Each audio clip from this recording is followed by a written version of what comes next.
Hey guys, तो स्वागत है आपका कैप्टन B2 के चैनल में, जहां आज हम बात करने वाले हैं ब्लैक पैंथर वकांडा फॉरएवर के थीम्स के बारे में। इसके ऊपर मैंने ऑलरेडी एक वीडियो लाया हुआ है, तो उसको भी अगर आप चेकआउट कर लोगे तो ये वाले वीडियो को अच्छे से समझ पाओगे। ये बेसिकली आप कह सकते हो सेकंड पार्ट है, जो कि मोस्ट इंपॉर्टेंट थीम जो कि इस मूवी के अंदर हमें दिखाया गया था उस पर रोशनी डालेगी। तो without wasting any more time, let's begin.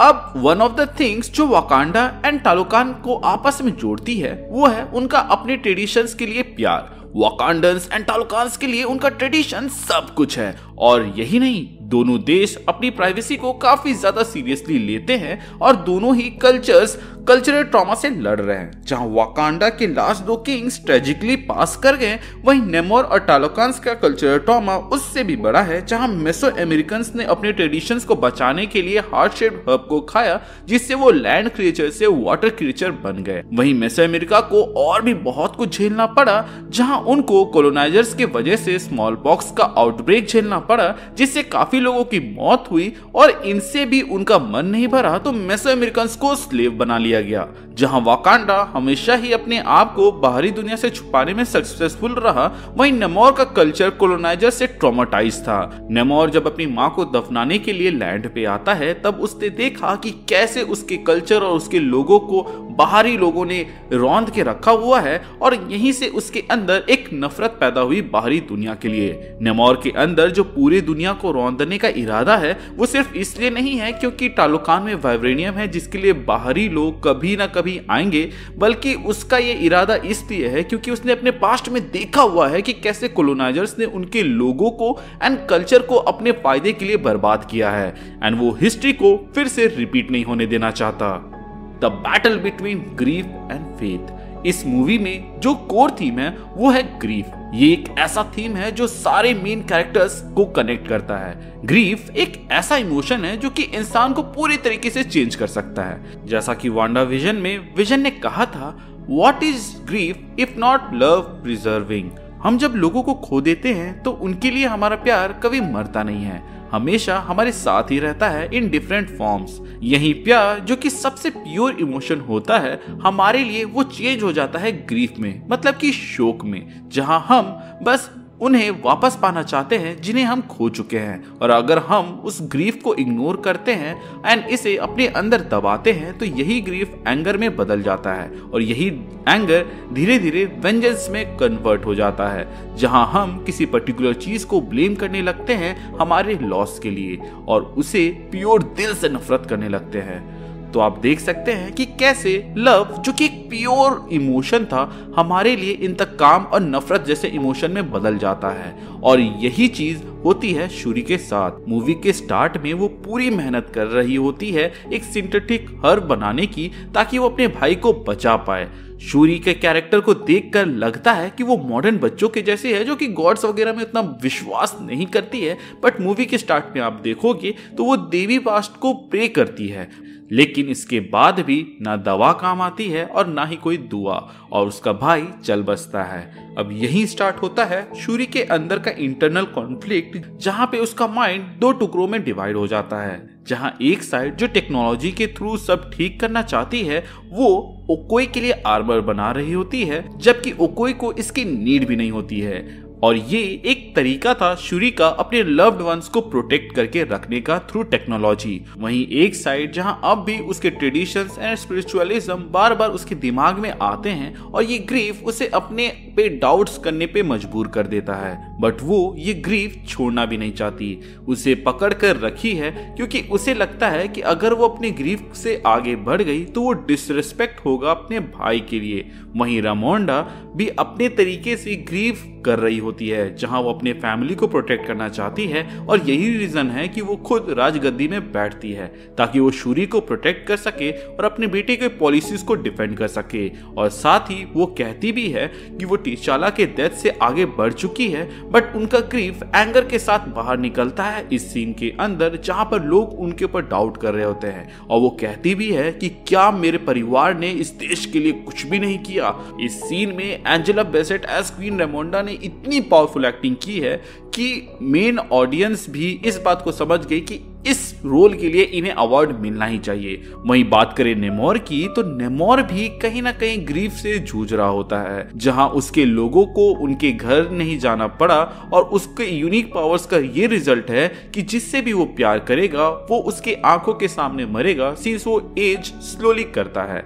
ऐसे ही जब वो अपनी माँ को वापस लैंड में बरी करने जाता है, तब उसने फर्स्ट हैंड देखा कि ह्यूमैनिटी कितनी क्रूएल हो सकती है और कैसे ये बाहरी लोग उसके कल्चर के लोगों को स्लेव बनाकर उन पे जुल्म उठा रही होती है। और ये देखते ही नेमोर उस जगह को आग लगा देता है और यही चीज वो बाकी की दुनिया के भी साथ करना चाहता है। और तभी उसको वो नाम मिलता है जो कि है नेमोर, जिसका मतलब भी ये है a boy without love, because अब उसका अपनी माँ को खोने का जो ग्रीफ है वो पूरे तरीके से इंतकाम में बदल चुका है। इवन रिरी विलियम्स का कैरेक्टर भी ग्रीफ से कंज्यूम्ड है, जहां वो अपने डैड की कार को फिर से एक बार बनाना चाहती है और वो इवन एमसीयू की दुनिया के लोगों के ग्रीफ को भी रिप्रेजेंट करती है, जहां लोग टोनी के जाने पे ग्रीव कर रहे हैं। और ये चीज आयरन हार्ट के सूट में हमें दिखती है। अब वाकांडा रिरी विलियम्स को प्रोटेक्ट कर रहा था, जिसके वजह से नेमोर वाकांडा पे अटैक करता है और यहाँ पर क्वीन रेमोंडा की डेथ हो जाती है और ये हाइपर किक करता है शूरी की ग्रीफ को, जहां उसका ग्रीफ फुल्ली इंतकाम या फिर के बदले की आग में बदल जाता है। और वो कहती है कि आखिरी इंसान जो मुझे अच्छी तरीके से जानता था वो भी जा चुकी है। इस बार शूरी हार्ट शेप हब बनाने में सक्सेसफुल रहती है और उसका ये खाने का दो रीजन होता है। फर्स्ट, ताकि वो वाकांडा को प्रोटेक्ट कर सके, एंड सेकेंड, वो अपने भाई या माँ या फिर अपने पिता से मिल सके एंसेस्ट्रल प्लेन में, ताकि उसे किसी तरीके का क्लोजर मिल सके। मगर यहाँ उसे अपना भाई या माँ या फादर नहीं मिलते, बल्कि किलमॉन्गर दिखता है। और यहीं पे हमें रियान कुगलर की राइटिंग की ब्रिलियंस दिखाई जाती है, जहाँ पर वो हमें समझा पाते हैं कि शूरी किलमॉन्गर बन जाएगी अगर वो अपनी ग्रीफ से समझौता नहीं करती है। अब किलमॉन्गर भी अपने डैड की डेथ के ग्रीफ और अफ्रीकन अमेरिकन के प्रॉब्लम को देख के बड़ा हुआ था और यही ग्रीफ एंड में वेंजेंस बन गया था।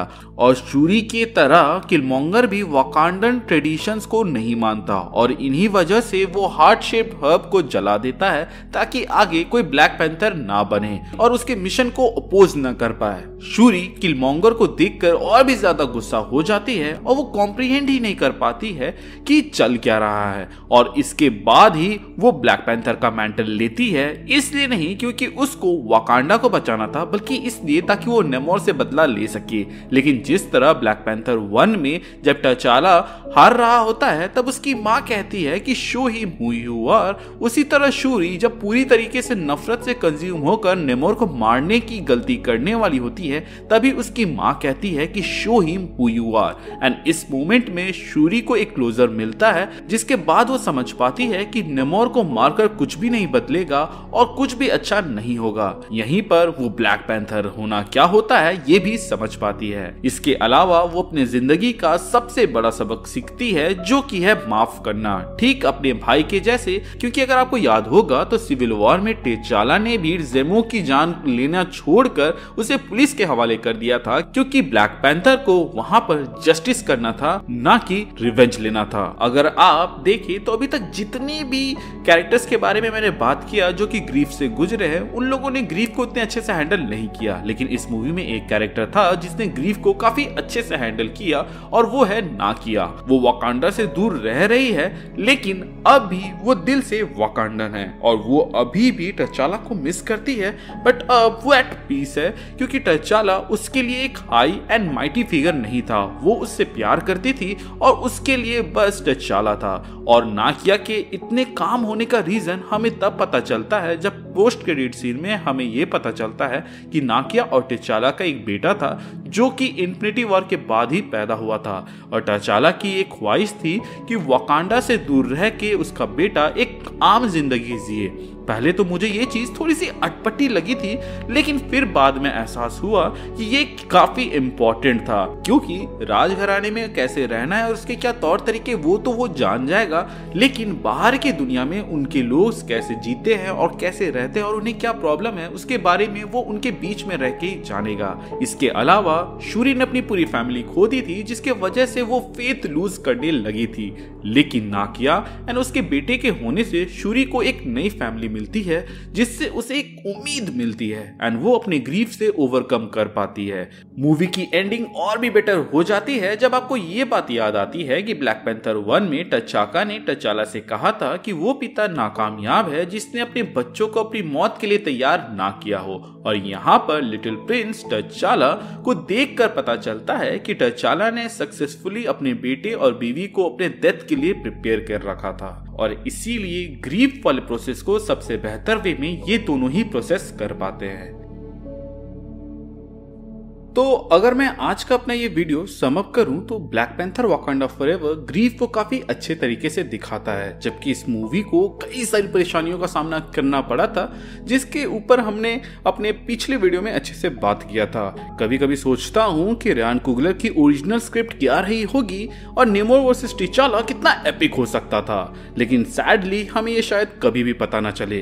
डायरेक्टर रियान कुगलर की मूवी अक्सर ग्रीफ के बारे में होती है, जैसे कि क्रीड, बट ये मूवी उनके लिए पर्सनल थी, क्योंकि उनके लिए चैडविक सिर्फ उनका कोवर्कर नहीं बल्कि उनका एक बहुत अच्छा दोस्त था। के अलावा इस मूवी के अदर कास्ट की भी जो डेडिकेशन थी उसको देखकर भी पता चलता है कि वो लोग कितना प्यार करते थे चैडविक से, और वो लोग कितने हर्ट है उनके अनटाइमली डेथ से। इन द एंड ये मूवी ही एक तरीका है चैडविक को ट्रिब्यूट देने का, और ये देखकर पता चलता है कि ये दिल से बनाया गया है। आई डोंट थिंक हम कभी भी उनसे अच्छा ब्लैक पैंथर एक्टर ढूंढ पाएंगे, स्पेशली जब आप ये जानते हैं कि चैडविक ओरिजिनली ड्रैक्स के लिए ऑडिशन देने आए थे, लेकिन जेम्स गन ने जब उन्हें देखा तो उन्होंने कहा कि वो एक सैवेज वॉरियर के जगह एक किंग जैसे वाइब दे रहे हैं, एंड उसके बाद से ही केविन फाइगी हमेशा से चैडविक को कास्ट करना चाहते थे as Black Panther. Chadwick will forever be missed, but उनके परफॉर्मेंस हमेशा रहेंगे, और ब्लैक पैंथर अब एक ऐसी मूवी बन गई है जिसके बारे में लोग ऐसे बात करने वाले हैं जैसे लोग आज के समय में द डार्क नाइट सीरीज के बारे में बात करते हैं। और भी बहुत कुछ है इस मूवी के बारे में बात करने के लिए, लेकिन ये वीडियो ऑलरेडी बहुत लंबा हो चुका है। सो गाइस, आज के लिए बस इतना ही।